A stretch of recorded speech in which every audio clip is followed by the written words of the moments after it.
Students, class 10 बेटा आज जो हम एक्सरसाइज कर रहे हैं वो है हमारे पास 22.3 का क्वेश्चन नंबर 1 मैंने करवा दिया था। ना समझ जाए पूछ लेना, कोई मसला नहीं, वैसे तो आज हमने क्लास में कर लिया। और अगर आपकी क्वेश्चन नंबर 3 बेटा ध्यान से और बड़े इत्मीनान के साथ ये सुनोगे ना तो आपको इंशाल्लाह वो तमाम कॉन्सेप्ट भी आपके क्लियर हो जाएंगे। ठीक है, अच्छा क्वेश्चन में मेंशन कर दूंगा, यहाँ ऊपर कहीं देख लेना, बस मेंशन हो जाएंगे तुम्हारे पास। ठीक है ना, इसी साइड पे कहीं मेंशन हो। ठीक है, बट सवाल नंबर 3, क्वेश्चन नंबर 3 है तुम्हारे पास एक्सरसाइज 22.3 का। इसके अंदर कह रहा है कि 60% है, यानी कि 60 लोग हैं, उन 60 लोगों की मुख्तलिफ राय है, मतलब मुख्तलिफ वो है सोच है, किनको लेके, इन डॉग्स को। अब वो कौन कौन से देखो, जैसे कि पहले तो यहाँ पे ये बता दिया कि कितने क्या ओपिनियंस है हमारे पास। फर्स्ट है लव डॉग्स, मतलब कुछ लोग हैं जो डॉग्स से प्यार करते हैं, ख्याल रखते हैं उनका, वो अच्छे लोग हैं। ठीक है ना, जाहिर सी बात है अच्छे लोग हैं, स्टूडेंट सेंस में कोई जानना उससे प्यार करना भी अच्छी बात है। अच्छा सेकंड क्या है हमारे पास, लाइक डॉग्स। लाइक डॉग्स मतलब जो पसंद करते हैं, ये मतलब प्यार करना, प्यार नहीं बस ये पसंद है, ठीक है, अच्छा है, जानवर बैठा हुआ है, डॉग ही सही नॉर्मल है बैठा हुआ है। अच्छा कुछ ऐसे पीपल हैं जिनकी कोई राय नहीं, नो ओपिनियन, और वो हैं जो एक नफरत करे, डिसलाइक, नापसंदीदगी है डॉग्स के हवाले से, और एक वो हैं जो इन जानवरों को खतर मारते बुरे लोग हैं, वो क्या है, डॉग्स हमारे पास। अच्छा बेटा इनकी जो तादाद है तुम्हारे पास, यानी इसके 1 2 3 4 मतलब कितनी ओपिनियंस आ रही है, जरा देखना कितनी ओपिनियंस है, 1 2 3 4 5। तो इनकी जो तादाद होती है इसको हम x से रिप्रेजेंट करते हैं। किससे रिप्रेजेंट करते हैं, x से। वो देखो यहाँ पर देखिए पूरा चार्ट मैंने पहले से बना के रखा ताकि हमारा टाइम सेव रहे, और मैं चाहूँ तो बेटा इसको सॉल्व भी करवा सकता हूँ पूरा, लेकिन वही बात है कि वीडियो भी कहाँ से कितने मिनट में चली जाएगी। अच्छा ये जो फर्स्ट कॉलम है x से रिप्रेजेंट करा, अगर आपसे पूछे भाई x क्या होता है, आप क्या बोलोगे, वो गिवन डेटा में तुम्हारे पास जो ऑप्शंस मतलब जो बातें की जाती हैं उनकी तादाद को हम x कहते हैं। जैसे मुख्तलिफ लोगों की राय होती है इस डॉग को लेकर, तो वही जो उनकी तादाद थी, कुछ प्यार करते हैं, कुछ पसंद नहीं, कुछ पसंद करते हैं, कुछ नो ओपिनियन है, कुछ डॉग्स को नापसंद करते हैं, कुछ डॉग से नफरत करते हैं। तो ये जो तादाद है इसको आप x के तो आप यहाँ पर शो करते हैं 1 2 3 4 5। ठीक है, इतनी सी बात, बहुत आसान सी बात थी, खत्म। अच्छा इसके नेक्स्ट जो कॉलम है हमारे पास वो है फ्रीक्वेंसी का। किसका है, फ्रीक्वेंसी। फ्रीक्वेंसी क्या है, वो लोग कितने लोग हैं जो डॉग्स को पसंद करते हैं। तो देखो यहाँ पे लिखा है लव डॉग्स, तो कौन से नंबर पे है, फर्स्ट नंबर पे। कितने लोग पसंद करते हैं, 23 क्या कहलाएगा, फ्रीक्वेंसी कहलाएगी। अच्छा सेकंड पे आ जाओ, 15 लोग ऐसे हैं जो डॉग को लाइक करते हैं, डॉग्स को लाइक करते हैं, वो कितने लोग हैं आपके पास, वो 15 लोग हैं। अच्छा और नीचे आ जाओ कि 4 का क्या है, 4 का क्या है, नॉमिनल, जिनकी कोई राय नहीं है, वो क्या है हमारे पास 4 नंबर। अच्छा ये 13 क्या है, 13 को उन लोगों की तादाद है जो डॉग्स को क्या करते हैं, डिसलाइक करते हैं। क्या करते हैं भाई, डिसलाइक। तो यहाँ पे क्या आ गया, 13 आ गया तुम्हारे पास। 8 लोग ऐसे हैं जो डॉग्स को क्या करते हैं, नापसंद करते हैं, नापसंद करना नफरत करते हैं, डॉग्स लिखा नापसंद डिसलाइक हो गया, जो नफरत करते हैं। समझ आ गई बात, नहीं समझ आए पूछ ले दोबारा, कोई मसला नहीं, मुझे उम्मीद है इंशाल्लाह आ ही जाएगी। भाई x क्या होता है, तादाद आ जाती है। यहाँ पे बेटा फ्रीक्वेंसी क्या है तुम्हारे पास, कितने लोग उनके बारे में राय दे रहे हैं। ठीक है ना, अब यहाँ से बेटा क्योंकि डेटा में मुझे तमाम चीजें चाहिए तो मैंने यहाँ पे पहले क्या लिखा, फ्रीक्वेंसी लिखा। तो फ्रीक्वेंसी देखो आपके पास क्या होगी, इन दोनों का मल्टीप्लिकेशन। जैसे कि मल्टीप्लाई में क्या है 1 और इस 20 को क्या कर लो आपस में मल्टीप्लाई कर लो, तो ये हो जाएगा तुम्हारे पास 20 टाइम्स 1 कितना हो गया 20, 50 टाइम्स 2 30, 4 टाइम्स 3 कितना हो गया 12, 13 टाइम्स 4 कितना हो जाएगा 54 हो जाएगा, और 8 टाइम्स 5 कितना हो जाएगा 14 हो जाएगा। समझ आ रही बात, यहां तक कोई मसला नहीं होगा इंशाल्लाह। तो fx लिखना है तो f और x के दरमियान क्या था, मल्टीप्लाई का, तो बहुत नहीं आता है यहां पे मल्टीप्लाई। अच्छा बेटा इन सब की जो तादाद है फ्रीक्वेंसी को उसको आप क्या कहते हैं, समेशन ऑफ x कहते हैं, और ये सब का ये भी मैंने आपको बहुत डिटेल में समझा दिया था। ये किसके बराबर है, 60 के बराबर है। और देखो बात सही है, गलत है, पहचान क्या बताई थी, सोचो पहचान क्या बताई थी, बहुत आसान सी बात थी। कितने अफराद थे टोटल, 60 अफराद हैं, तो इन सब का समेशन भी कितना आना चाहिए, तुम्हारे पास 60 आना चाहिए। अगर 60 ना हो, आगे पीछे कोई दो नंबर गलत किया हो तो पकड़ लोगे। कैसे पकड़ोगे कि भाई इसका आंसर मिसाल के तौर पर 59 आ रहा है और डेटा में है कि भाई 60 पीपल है, 60 लोगों के राय है, तो अगर 59 समझ लेना कहीं ना कहीं तुमने कुछ ना कुछ गलती की है, तो वहां से तुमको इसकी पहचान करना। ठीक है। तो ये आ गया तुम्हारे पास समीशन ऑफ f, इतना है तुम्हारे पास 60 है। और तो बेटा इस समीशन ऑफ f को कहीं जाके हम डेटा में n से भी रिप्रेजेंट करते हैं। अगर टोटल नंबर्स की बात की जाए तब भी समझने के भाई समीशन ऑफ f की बात ही करते हैं, ठीक है। अच्छा अब इन सब का भी समीशन निकालना है तो क्या आ गया तुम्हारे पास 154। अच्छा क्यों निकालना, वजह क्या है, कोई मुश्किल बात नहीं बेटा, यहाँ पे जब मैं फॉर्मूले में देखा रहूंगा आपको तब आप समझ जाएंगे कि भाई क्यों निकाले जाएंगे कितनी सारी चीजें। अच्छा कम्युलेटिव फ्रीक्वेंसी ये भी मैंने आपको बनाना सिखाया, अगर नहीं यार भूल गए हो कोई मसला नहीं, दोबारा याद दिलाता हूं। बेटा फ्रीक्वेंसी सबसे पहले कम्युलेटिव फ्रीक्वेंसी में क्या लिखना होता है, पहला नंबर एज इट इज उठा के लिख दोगे, वो क्या था 20 25 हमने यहां पे कर दिया। इसके बाद बेटा 20 में अगला नंबर क्या होगा, हमेशा प्लस होगा, क्या होगा प्लस हो जाएगा। तो यहां पे 20 प्लस 15 कितना हो जाएगा 35।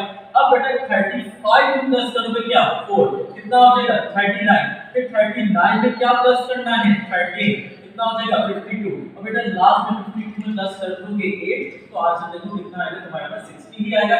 इसका आंसर तो इसका समीशन आंसर 1 होना चाहिए। और ये भी मैं बहुत डिटेल में समझा चुका था, अगर भूल गए हो कोई मसला नहीं है, दोबारा याद रखना। कम्युलेटिव फ्रीक्वेंसी में फ्रीक्वेंसी का पहला नंबर एज इट इज आ जाएगा, समझ आ रही बात, पहला नंबर जो भी हो कुछ भी हो, वो एक्स वाले कुछ भी हो सकता है, वो पहला नंबर एज इट इज आएगा।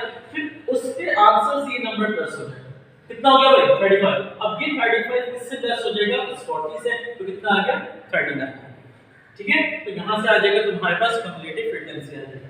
अच्छा कम्युलेटिव फ्रीक्वेंसी का भी निकालने की वजह क्या है, क्या रीजन था, वो भी अभी साथ तमाम चीजें आपको क्लियर हो जाएंगी। अब देखो बेटा सबसे पहले इसमें कह रहा है कि आपको इसकी मीन मालूम करनी है, मीडियन मालूम करना है और ऑड मालूम करना है, कोई मुश्किल काम नहीं है, आसान सी चीजें मैं भी आपको समझा रहा हूं। फॉर मीन बेटा ये आपने फार्मूला याद कर लिया। अब आप सोचो कि सर याद किस तरीके से करें, क्या है क्या नहीं क्या नहीं। एक बात याद रखना, ये फार्मूला हमेशा वहां इस्तेमाल करना जहां पे ग्रुप या डिस्क्रीट डेटा हो। डिस्क्रीट और कंटीन्यूअस के बेटा बहुत बड़े एक लेक्चर भी था हमारा, उसमें हमने वो बहुत सारी बातें क्लियर भी की थी, दोबारा समझा देता हूं। भाई डिस्क्रीट की पहचान क्या थी, 3 पॉइंट्स लिखवाए थे। क्या पहला पॉइंट था कि जिसको काउंट कर सको, गिन सको, गिन रहे हो, तमाम नंबर गिन सकते हो, बिल्कुल गिन सकते हैं सर। तो इसमें ये कौन सा डेटा कहलाएगा, डिस्क्रीट डेटा। और जहां पे डिस्क्रीट डेटा आ जाए तुम्हारे पास तो वहां पे मीन का फार्मूला ये लगेगा, ये बात ठीक है। तो अच्छा मीन पे जो x बार आ जाता है, मीन निकालने के लिए x पे क्या आ जाता है बार आ जाता है, is equal to summation fx divided by summation f, और ऊपर जो th है ना ये टर्म को शो करता है। अब किस तरीके से टर्म को शो करता है वो अभी आपको आगे समझ आ जाएगा। बेटा समेशन ऑफ fx किसके बराबर है ना 154 के, तो इसकी जगह पर क्या आ जाएगा तुम्हारे पास 154 आ जाएगा। अच्छा समेशन ऑफ f किसके बराबर है जस्ट 60 के, तो यहां भी क्या आ जाएगा डिवाइड बाय 60 आ जाएगा, तो ये आ जाएगा 154 डिवाइडेड बाय 60। और यहां पे th मतलब टर्म की बात कर रहा है तो अच्छा इन दोनों को डिवाइड करोगे तो आ जाएगा 2.56 टर्म, समझ आ रही बात। अच्छा 2.56 को आप अप्रोक्सीमेट कितना लिख सकते हो 3 लिख सकते हो। आपके बुक में बेटा 2 से रिप्रेजेंट किया है लेकिन वो 2 नहीं होगा क्योंकि आप देख सकते हो आगे ग्रेटेड नंबर्स है और 5। अच्छा 5 में आपके पास चॉइस होती है बड़ा नंबर लो या छोटा नंबर लो, लेकिन एक कॉन्सेप्ट बता रहा हूं, हमेशा बड़ा नंबर उठा दे। अगर 5 आ जाए तो कोशिश करना बड़ा नंबर की तरफ जाओ। तो 2.5 को अप्रोक्सीमेट कितना लिख सकते हैं 3 लिख सकते हैं, बिल्कुल लिख सकते हैं। तो मैंने देखा वहां पे अप्रोक्सीमेट भी लिखी है।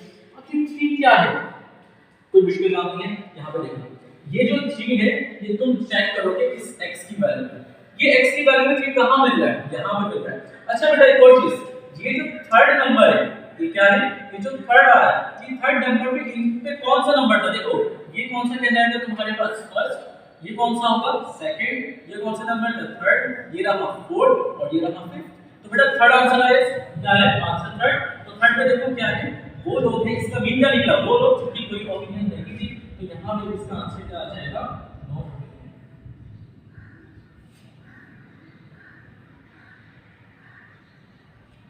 बोलो भाई समझ आ रहा है, टॉपिक क्लियर हो रहा है, दोबारा समझना। अगर x क्या है तुम्हारे पास अप्रोक्सीमेट इक्वल 3 है तो अब आप इस 3 को यहां पे देखोगे कि वो कितने लोगों की तादाद थी, वो थी 9 ओपिनियन की बात कर रहे हैं, वो थर्ड नंबर पे बात कर रहे हैं, ठीक है ना। तो यहां पे इसका आ जाएगा 9 ओपिनियन आ जाएगा, ठीक है। अब बेटा मीडियन निकाल, मीडियन पे बोले सर आपने तो सारी चीजें लिख दी, आपको किस तरीके से याद होगा कोई मसला नहीं। डिस्क्रीट वाली बात याद है, डिस्क्रीट में भी आप मीडियन का फार्मूला याद कर लेना। अच्छा ये याद कहां से करोगे, दो चीजें बता दो, अगर बेटा आपके पास x, अब इसमें जो एक मतलब ये वाला जो साइन होता है एक उठा के यहाँ पे आपको जो लिख दिया है आपके पास साइन हो जाएगा, ये हो जाएगा n+1 डिवाइडेड बाय 2h, यानी कि अब भी टर्म की बात कर रहा है। और यहाँ पे मैंने ब्रैकेट में क्या लिखा है, छोटा सा ऑड लिखा है। ऑड का मतलब क्या होगा, जब तुम्हारे पास डेटा ऑड नंबर का होगा तब ये वाला फॉर्मूला है। मैंने क्या कहा, जब तुम्हारे पास डेटा ऑड नंबर का होगा तब ये वाला फॉर्मूला इस्तेमाल करोगे। अब कैसे पहचानोगे ऑड नंबर, कहीं से नहीं, x की वैल्यूज को देखो। x देखो क्या है 1 2 3 4 5, खत्म कहां पे हुआ है, 5 पे हुआ है। तो बेटा 5 इवन नंबर है या ऑड नंबर, ऑब्वियस सी बात है ऑड नंबर है। तो यहां पे आप देखो, यहां पे ऑड नंबर की फॉर्मूला कौन सा लगेगा, n+1 डिवाइडेड बाय 2। और अगर इवन नंबर हो, अगर और इवन कैसे हो सकता था, सारे जगह पे 5 के बाद एक नंबर और चलेगा नीचे, वो क्या हो सकता है, 6 हो सकता है। क्या हो सकता है, 6 होगा। अच्छा 6 के बाद और जाओगे तो 7 है, फिर ऑड नंबर आ गया। 7 के बाद एक बढ़ोगे तो क्या आ जाएगा तुम्हारे पास, एक इवन नंबर आ जाएगा। तो जब तुम्हारे पास डेटा इवन नंबर हो तो उसमें फॉर्मूला लगेगा n+1 नहीं होगा, क्या होगा, 2 हो जाएगा। लेकिन अब देखो यहाँ पे क्या लिखा है तुम्हारे पास, 5 इवन है, 5 को मतलब टोटल तादाद कितनी है, 5। तो 5 क्या है, एक नंबर तुम्हारे पास, क्या ऑड नंबर है, बिल्कुल सही। तो ऑड में ये वाला फॉर्मूला तुम लगा दोगे। अच्छा ये n क्या है, मैंने आपको शुरू में भी बता दिया था, दोबारा बता रहा हूं, ये जो n होता है इसका आप समेशन ऑफ f भी कहते हैं। क्या है, ये जो n है इसको समेशन ऑफ f भी कहते हैं। तो बेटा यहाँ पे n मौजूद है, तो इस n की जगह में मैंने क्या लिखा, 60 लिखा, ये रहा +1 डिवाइडेड बाय 2। 60 + 1 61 डिवाइडेड बाय 2, इन दोनों को डिवाइड कर दो तमीज से, तो यहाँ आ जाएगा तुम्हारे पास 30.2, सॉरी 30.5। अब आपको आइडिया मैं बताता हूं कि मैंने कम्युनिटी फ्रीक्वेंसी निकाली है क्यों। देखो बच्चों, ये था 3 पहचानना आसान है इसमें, लेकिन इस आंसर में 30.5 कहां से निकालोगे, तो उस वजह से हमें कम्युनिटी फ्रीक्वेंसी निकली। अच्छा कम्युनिटी फ्रीक्वेंसी में क्या बात करते हैं, सर 30.5 कहां से देखें, कैसे देखें, कोई मुश्किल बात नहीं। देखो 30.5 से अगर मैं पीछे की बात करूं तो 30.5 से पीछे कौन सा नंबर आपको इस डेटा में नजर आ रहा है, तो आप बोलोगे सर कोई नहीं नजर आ रहा। 30.5 से पहले की बात करूं तो 30.5 से जो छोटा नंबर इस डेटा के अंदर मौजूद है वो कौन सा है, 20। और बेटा अगर 30.5 से मैं बड़े नंबर की बात करूं तो आप इस डेटा में देखो 30.5 से बड़ा नंबर कौन सा है, ये 35। कौन सा है, 35। अच्छा ये मैं समझाते इसको तो यहां पे बता दूं, ठीक है ना। तो हाँ 30.5 पे जो क्रम है तुम्हारे पास 30.5 यानी कि 30.5 से बड़ा नंबर वो कौन सा होगा, तुम्हारे पास 35 होगा। और अब इस 35 की पूरी लाइन में हाईलाइट करो इस तरीके से, ठीक है। तो अब मैंने देखो 30.5 में कहां देखोगे, x की वैल्यू देखोगे, कहां देखोगे, x की वैल्यू देखोगे। तो 35 यानी कि 30.5 से बड़ा नंबर कौन सा है इस डेटा में, तो आप बोलोगे 35, क्योंकि 39 तो 35 से भी बड़ा है। तो हमने 30.5 से बड़ा नंबर देखा, क्या आ गया, 30 आ गया। 30 में आप देखो x क्या है, 2, तो मैंने यहां पे लिख दिया 2। तो बेटा इसका जो 2 आंसर है वो देखो यहां पे क्या बन रहा है, लाइट टॉस, यानी कि इसका मीडियन आंसर क्या निकला, लाइट टॉस निकला। तो यहां पे तुम्हारे पास आ जाएगा x = यहाँ पे इसका आंसर। Is that clear? उम्मीद है इसमें कोई सवाल है, होगा भी इंशाल्लाह।